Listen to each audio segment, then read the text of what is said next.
Hello guys, welcome to रोजगार सवेरा। Discuss करेंगे 13 नवंबर के current affair with static G K. First question है, 11 नवंबर 2025 को पूरे भारत में कौन सा दिवस मनाया जा रहा है? यानी 11 नवंबर को कौन सा दिवस मनाया जाता है? तो 11 नवंबर को राष्ट्रीय शिक्षा दिवस मनाया जाता है। ऑप्शन सी इसका राइट आंसर होगा। राष्ट्रीय शिक्षा दिवस जो कि भारत के प्रथम शिक्षा मंत्री मौलाना अब्दुल कलाम आजाद की जयंती के उपलक्ष्य में प्रतिवर्ष 11 नवंबर को मनाया जाता है। यह दिवस कब से मनाना शुरू हुआ था? तो मानव संसाधन विकास मंत्रालय, जिसे आप शिक्षा मंत्रालय के नाम से जानते हैं, पहले इसे मानव संसाधन एवं विकास मंत्रालय के नाम से जानते थे। तो मानव संसाधन एवं विकास मंत्रालय ने 11 सितंबर 2008 को इस दिवस की घोषणा की थी। यानी 2008 से यह दिवस मनाया जा रहा है। तो ये भारत के शिक्षा मंत्री कब से कब तक है? तो आजाद भारत के ये शिक्षा मंत्री 15 अगस्त 1947 से 2 फरवरी 1958 तक के भारत के प्रथम शिक्षा मंत्री रहे थे, मौलाना अब्दुल कलाम आजाद जी। इसके अलावा इसमें ऑप्शन में बाल दिवस भी है, तो ये 14 नवंबर को मनाया जाता है। और संविधान दिवस है तो ये 26 नवंबर को मनाया जाता है। ये फैक्ट भी हमें याद रखनी है। मौलाना अब्दुल कलाम आजाद को 11 नवंबर, इनका जन्म 11 नवंबर 1888 में मक्का यानी सऊदी अरब में हुआ था इनका जन्म। और मौलाना आजाद का भारत के आईआईटी, भारत भारतीय विज्ञान संस्थान और school of architecture and planning की स्थापना में महत्वपूर्ण योगदान रहा है। कार्तिक ने 1992 में मरणोपरांत भारत के सर्वोच्च नागरिक सम्मान भारत रत्न से सम्मानित किया गया था। 1992 में 3 भारतीयों को भारत रत्न दिया गया था। तो एक तो उसमें से मौलाना अब्दुल कलाम आजाद है, उसके बाद उसमें JRT टाटा है, जो कि प्रसिद्ध बिजनेसमैन, उद्योगपति, परोपकारी और भारतीय विमानन के जनक थे JRD टाटा। इसके अलावा भारतीय फिल्म उद्योग से भी संबंधित थे सत्यजीत रे। 3 भारतीयों को 1992 में भारत रत्न दिया गया। ये फैक्ट याद रखना है, मौलाना अब्दुल कलाम आजाद को, JRD टाटा को, सत्यजीत रे को।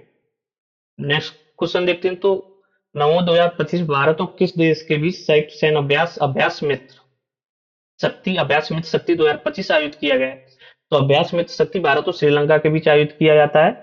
ऑप्शन सी इसका राइट आंसर होगा। अभ्यास मित्र शक्ति 2025 भारत और श्रीलंका के बीच एक महत्वपूर्ण संयुक्त सैन्य अभ्यास है, जिसका उद्देश्य दोनों देशों की सेनाओं के बीच समन्वय और अंतर संचालनीयता बढ़ाना है। मित्र शक्ति 2025 का अभ्यास कर्नाटक के बेलगावी में स्थित प्रशिक्षण केंद्र में आयोजित किया गया था। इसके अलावा भारत और श्रीलंका का नौसैनिक अभ्यास भी होता है सिलीनेक्स के नाम से।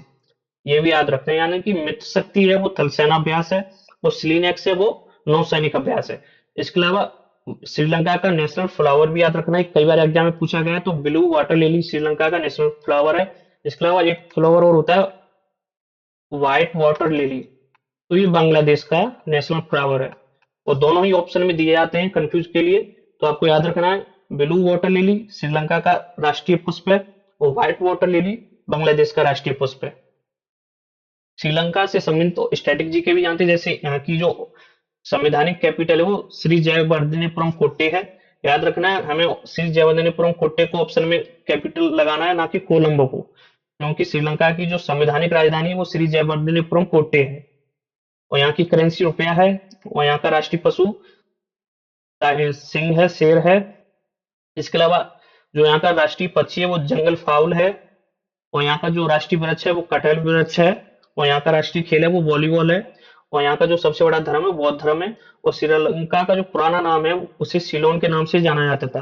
ये मोस्ट इंपोर्टेंट फैक्ट है। इसके अलावा श्रीलंका को पूर्व का मोती भी कहा जाता है, या इसे हिंद महासागर का मोती भी कहते हैं। और भारत और श्रीलंका के बीच कौन सी जल डमरू मध्य है, यानी भारत और श्रीलंका दोनों किस जल संधि द्वारा एक दूसरे से जुड़े हुए हैं? तो ये पाक स्टेट से, पाक जल डमरू मध्य से एक दूसरे से जुड़े हुए हैं। ये फैक्ट भी याद रखना है। इसके अलावा श्रीलंका में घास के मैदान भी पाए जाते हैं, तो उन्हें पटाना घास के मैदान कहते हैं। नेक्स्ट क्वेश्चन देखते हैं। नवंबर 2025 में किस भारतीय उद्योगपति को अंतरराष्ट्रीय ऑटोमोबाइल निर्माताओं के संगठन OICA का अध्यक्ष चुना गया है? तो इस शैलेश चंद्र को चुना गया है। ऑप्शन सी इसका राइट आंसर होगा। टाटा मोटर्स के शैलेश चंद्र को OICA का अध्यक्ष चुना गया है। यह पहली बार है कि कोई भारतीय उद्योग जगत का नेता वैश्विक ऑटोमोबाइल निकाय का प्रमुख बना है। जब भी कोई प्रथम बनता है या प्रथम अवार्ड मिलता है किसी को, या प्रथम पद पे कोई जाता है, तो वो हमारे लिए महत्वपूर्ण हो जाता है। तो इसलिए महत्वपूर्ण सवाल रहेगा कि किस भारतीय उद्योगपति को अंतरराष्ट्रीय ऑटोमोबाइल निर्माताओं के संगठन का अध्यक्ष चुना गया? तो शैलेश चंद्र को। क्यों? क्योंकि ये प्रथम भारतीय चुने गए। इससे रिलेटेड और फैक्ट जानते हैं। तो यह वर्तमान में Tata Motors passenger vehicle limited और Tata passenger electric mobility limited के प्रबंध निदेशक हैं। इसके अलावा मुख्य कार्यकारी अधिकारी सीईओ भी यही है। ओआईसी के बारे में महत्वपूर्ण जानकारी, तो ओआईसी की स्थापना 1919 पेरिस में हुई थी और इसका हेडक्वार्टर कहाँ है, तो इसका हेडक्वार्टर पेरिस फ्रांस में ही है। यह मोटर वाहन निर्माताओं और राष्ट्रीय संघों का वैश्विक महासंघ है जो 36 राष्ट्रीय संघों का प्रतिनिधित्व करता है। इसका उद्देश्य मुख्य रूप से स्थायी गतिशीलता, सस्टेनेबल मोबिलिटी और नेट जीरो उत्सर्जन लक्ष्यों को प्राप्त करने में उद्योग का समर्थन करना है। नेक्स्ट क्वेश्चन है, भारत का पहला स्वदेशी रूप से विकसित हाइड्रोजन ईंधन सेल फेरी किस शहर में लॉन्च किया गया है, तो ये कोची में लॉन्च किया गया। ऑप्शन सी इसका राइट आंसर होगा। भारत का पहला स्वदेशी रूप से विकसित हाइड्रोजन ईंधन सेल फेरी कोची में लॉन्च किया गया है। यह नौका हरित नौका पहल का एक हिस्सा है जिसमें पतन, पोत, परिवहन और जलमार्ग मंत्रालय द्वारा शुरू किया गया है और इसका निर्माण कोचिन शिपयार्ड लिमिटेड द्वारा किया गया है। कोचिन शिपयार्ड लिमिटेड ने एक और महत्वपूर्ण चीज बनाई थी, आईएनएस विक्रांत। आईएनएस विक्रांत का भी निर्माण भारत का प्रथम मेड इन युद्धपोत कोचिन शिपयार्ड लिमिटेड द्वारा ही बनाया गया था। इसके अलावा इसका उद्देश्य देश में नेट जीरो उत्सर्जन या नेट जीरो इमिशन लक्ष्यों को प्राप्त करने में मदद करना है। भारत का 2070 तक का लक्ष्य नेट जीरो उत्सर्जन को लक्ष्य हासिल करना है, यानी 2070 तक भारत सरकार का क्या लक्ष्य है, तो नेट जीरो उत्सर्जन को हासिल करना 2070 तक भारत सरकार का लक्ष्य है। अगला सवाल है, हाल ही में किस भारतीय संस्थान ने रिन्यूएबल लॉन्च व्हीकल टेक्नोलॉजी प्रौद्योगिकियों को विकसित करने के लिए इसरो के साथ साझेदारी की है, तो ये आईआईटी मद्रास ने की। ऑप्शन सी इसका राइट आंसर होगा। इसके बारे में विस्तार से जानते हैं, तो आईआईटी मद्रास ने इसरो के साथ मिलकर एक पुनः प्रयोज्य लॉन्च व्हीकल प्रौद्योगिकी को विकसित करने के लिए साझेदारी विकसित की है। इसका मुख्य उद्देश्य क्या है, तो अंतरिक्ष मिशनों के लिए आवश्यक महत्वपूर्ण प्रौद्योगिकियों, विशेष रूप से थर्मल प्रबंधन के क्षेत्र में अनुसंधान और विकास को बढ़ावा देना। आईआईटी मद्रास और इसरो ने अंतरिक्ष अनुप्रयोगों के लिए स्वदेशी IRIS indigenous RISC controllable for space applications नामक सेमीकंडक्टर चिप भी विकसित की है जो शक्ति माइक्रो प्रोसेसर परियोजना पर आधारित है। आपको कमेंट बॉक्स में ये भी बताना है कि इसरो का हेडक्वार्टर कहाँ स्थित है, या आप कमेंट बॉक्स में बताएंगे इसरो का हेडक्वार्टर कहाँ स्थित है। अगला सवाल है, नवंबर 2025 में किस राज्य ने स्कूलों में मानसिक स्वास्थ्य सेवाओं में सुधार करने के लिए मिशन निरामया शुरू किया है, तो ये उड़ीसा सरकार ने किया। ऑप्शन बी इसका राइट आंसर हो जाएगा। हालांकि ये इसी नाम से योजना उड़ीसा में पहले से ही चल रही थी, तो इसके बारे में विस्तार से जानते हैं। उड़ीसा सरकार की एक अन्य लोकप्रिय और पुरानी योजना मई 2015 में शुरू की गई। इसका नाम भी निरामया है, जो सरकारी अस्पतालों में मरीजों को मुफ्त दवाएं उपलब्ध कराने से संबंधित है। वर्तमान संदर्भ में मिशन निरामया स्कूलों में मानसिक स्वास्थ्य पर केंद्रित एक नई पहल है। उत्तर प्रदेश सरकार का भी मिशन निरामया योजना जो नर्सिंग और पैरामेडिकल प्रशिक्षण में सुधार से संबंधित है। तो ये फैक्ट याद रखना, उत्तर प्रदेश सरकार की भी एक योजना है जिसका नाम मिशन निरामया है, जिसका उद्देश्य नर्सिंग और पैरामेडिकल प्रशिक्षण में सुधार से संबंधित है। ओडिशा के बारे में और जानते हैं, तो ओडिशा की सीमा किन किन राज्यों से स्पर्श होती है। ओडिशा की सीमा पश्चिम बंगाल, झारखंड, छत्तीसगढ़ और आंध्र प्रदेश से स्पर्श होती है। याद रखना, उड़ीसा की सीमा तेलंगाना से स्पर्श नहीं होती है। कई बार ऑप्शन में तेलंगाना भी दिया होता है, तो उड़ीसा की सीमा तेलंगाना से स्पर्श नहीं होती है। पश्चिम बंगाल, झारखंड, छत्तीसगढ़ और आंध्र प्रदेश राज्यों से उड़ीसा की सीमा स्पर्श होती है। उड़ीसा के वर्तमान मुख्यमंत्री कौन है, तो उड़ीसा के वर्तमान मुख्यमंत्री हैं मोहन चरण मांझी।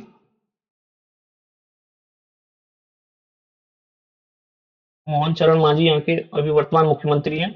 और यहाँ के गवर्नर कौन है, राज्यपाल कौन है, तो वर्तमान यहाँ के राज्यपाल हैं श्री के हरि बाबू। के हरि बाबू यहाँ के राज्यपाल हैं वर्तमान में। इसके अलावा ओडिशा से रिलेटेड और फैक्ट भी जानते हैं, जैसे कि ओडिशा में नेशनल पार्क, तो ओडिशा में सिमलीपाल नेशनल पार्क है। इसके अलावा भीतरकनिका नेशनल पार्क है यहाँ पर।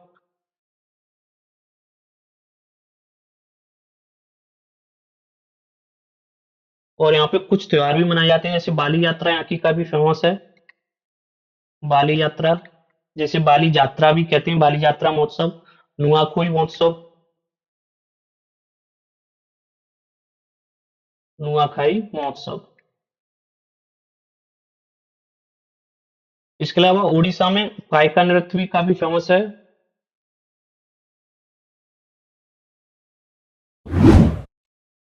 और उड़ीसा में राज्यसभा, लोकसभा और विधानसभा सीट्स भी देखते हैं। तो यहाँ पे 10 राज्यसभा सीट हैं, 21 लोकसभा सीट हैं और 147 विधानसभा सीट हैं। इसी तरीके से याद रखनी है, 10, 21, 147, 10 राज्यसभा, 21 लोकसभा, 147 विधानसभा। और उड़ीसा की राजधानी भुवनेश्वर है। नेक्स्ट क्वेश्चन है, भारत ने किस वर्ष तक देश में टीबी तपेदिक को खत्म करने का लक्ष्य रखा है? तो ये भारत सरकार का 2025 तक का लक्ष्य है। ये ऑप्शन सी इसका राइट आंसर होगा।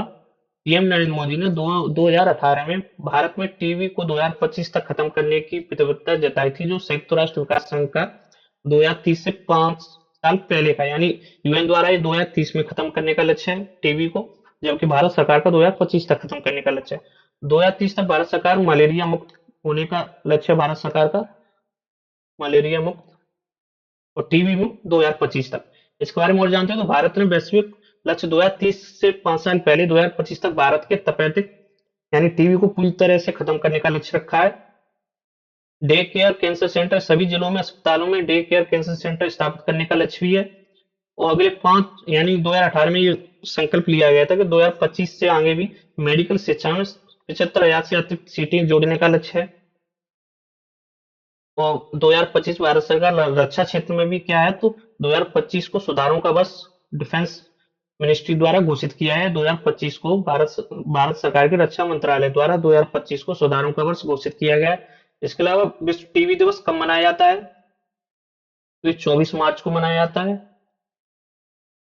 ये फैक्ट याद रखना है, विश्व तपेदिक दिवस यानी वर्ल्ड टीबी डे 24 मार्च को मनाया जाता है। नेक्स्ट क्वेश्चन है, 2025 के बुकर पुरस्कार का विजेता किसे घोषित किया गया है? तो ये डेविड जाले को घोषित किया। ऑप्शन सी इसका राइट आंसर होगा। हंगरी के ब्रिटिश लेखक डेविड जाले को उनके उपन्यास फ्लैश के लिए 2025 का बुकर पुरस्कार का विजेता घोषित किया गया है। उसमें भारत की तरफ से कौन नामित हुआ? तो भारत की तरफ से इसमें किरण देसाई जी भी नामित हुई थी, लेकिन उन्हें यह पुरस्कार नहीं मिल पाया, वो सिर्फ नामित हुई थी। पुरस्कार की घोषणा तो 10 नवंबर 2025 को लंदन में एक समारोह में विजेता की घोषणा की गई है। और इस उपन्यास का नाम क्या है? तो फ्लैश उपन्यास का नाम है, ये फैक्ट याद रखना है। और किसे मिला है? तो डेविड जाले को मिला है। किस देश के नागरिक? तो हंगरी के नागरिक हैं और ब्रिटिश लेखक भी हैं। इसके अलावा बुकर पुरस्कार जीतने वाले भारतीयों के बारे में भी जानते हैं। तो 1971 में वी एस नायपाल की नोवेल थी इन अ फ्री स्टेट, उसके लिए इन्हें बुकर पुरस्कार मिला था। और वी एस नायपाल का जन्म कहाँ हुआ? तो त्रिनाथ एवं टोबैगो में हुआ था और ये भारतीय मूल के ब्रिटिश नागरिक थे। उसके अलावा 1981 में सलमान रश्दी को मिडनाइट चिल्ड्रन के लिए, भारतीय मूल के ब्रिटिश लेखक हैं, उसके लिए इन्हें पुरस्कार मिला था। और 1997 में अरुंधति रॉय को the God of small things के लिए यह पुरस्कार मिला था। याद रखना, यह पुरस्कार जीतने वाली ये भारतीय नागरिक थी। इससे पहले ये भारतीय मूल के ब्रिटिश नागरिक थे, लेकिन अरुंधति रॉय भारतीय मूल की भारतीय नागरिक थी, जिन्हें 1997 में the gods of small things के लिए बुकर पुरस्कार मिला था। उसके अलावा 2006 में किरण देसाई को द इनहेरिटेंस ऑफ लॉस के लिए भी बुकर पुरस्कार मिला था, और ये भी भारतीय मूल की लेखक हैं, और ये इस वर्ष भी नॉमिनेट हुई थी इसके लिए, लेकिन जीत नहीं पाई हैं किरण देसाई जी पुरस्कार ये। इसके अलावा 2008 में अरविंद अडिगा जी को द व्हाइट टाइगर के लिए बुकर पुरस्कार से सम्मानित किया गया। नेक्स्ट क्वेश्चन है, भारत की पहली महिला वेलनेस ऑफ व्हील्स हेल्थ शुरू करने की घोषणा किस राज्य सरकार ने की है? तो ये तमिलनाडु द्वारा की गई। ऑप्शन सी इसका राइट आंसर होगा। इसका हम विस्तार से जानते हैं। तो यह पहल स्वास्थ्य सेवा को दरवाजे तक पहुंचाकर निवारक स्वास्थ्य देखभाल पर ध्यान केंद्रित करके महिलाओं के जीवन की गुणवत्ता में सुधार लाने की दिशा में एक महत्वपूर्ण कदम है। राज्य की महिलाओं में स्वास्थ्य में सुधार करना, विशेष रूप से ग्रामीण और अर्ध शहरी क्षेत्रों में, और उन्हें सुलभ चिकित्सा सुविधाएं प्रदान करना इसका लक्ष्य है। यह तमिलनाडु की सीमा आंध्र प्रदेश, कर्नाटक, केरल से स्पर्श होती है। नेक्स्ट क्वेश्चन है, भारत के 91 शतरंज ग्रैंड मास्टर कौन बन गए? अभी हाल ही में भारत के 90वें शतरंज मास्टर भी बने थे, और ये 91वें भी ग्रैंड मास्टर बन गए। तो इनका नाम क्या है? Rahul V S. Option A इसका राइट आंसर होगा। या तमिलनाडु से, अभी ज्यादातर भारत के जो ग्रैंड मास्टर हैं वो तमिलनाडु राज्य से ही संबंधित हैं। उन्होंने नवंबर 2025 में खिताब हासिल किया। उन्हें फिलीपींस में आयोजित छठी आसियान व्यक्तिगत शतरंज चैंपियनशिप में एक राउंड शेष रहते हुए ये जीत दर्ज की है और ग्रैंड मास्टर का खिताब पक्का किया है। और भारत के 90वें grandmaster Ilamparthi A R Rahman है। के 2 सप्ताह बाद 91 ग्रैंड मास्टर बने, यानी भारत के 90वें ग्रैंड मास्टर कौन है? तो इलमपर्ती है यार। ये कई बार ऑप्शन में दिए जाते हैं 90, 91 ऐसे करके, तो याद रखें 90वें ग्रैंड मास्टर इलमपर्ती AR है। और भारत के पहले ग्रैंड मास्टर कौन थे? तो विश्वनाथ आनंद 1988 में। और भारत की पहली महिला ग्रैंड मास्टर कौन थी? तो कोनेरू हम्पी थी। यह भारत की और विश्व की सबसे कम उम्र की महिला ग्रैंड मास्टर भी थी। इसके अलावा फिडे महिला विश्व कप 2025 की विजेता कौन है? तो दिव्या देशमुख है, जो कि महाराष्ट्र राज्य से संबंधित है। उन्होंने फाइनल में किसे हराया? तो कोनेरू हम्पी को ही हराकर ही फिडे महिला विश्व कप की विजेता बनी है। इस जीत के साथ ही फिडे महिला विश्व कप जीतने वाली दिव्या देशमुख प्रथम भारतीय महिला भी बन गई है। और अंतर्राष्ट्रीय शतरंज दिवस कब मनाया जाता है? तो 20 जुलाई को मनाया जाता है। और फिडे की स्थापना कहाँ हुई थी? तो इसकी स्थापना 1924 में पेरिस में हुई थी, और इसका हेडक्वार्टर लोजेन स्विट्जरलैंड में स्थित है। तो क्लास अच्छी लगी हो आपको तो लाइक शेयर और सब्सक्राइब अवश्य करें। Thanks for watching.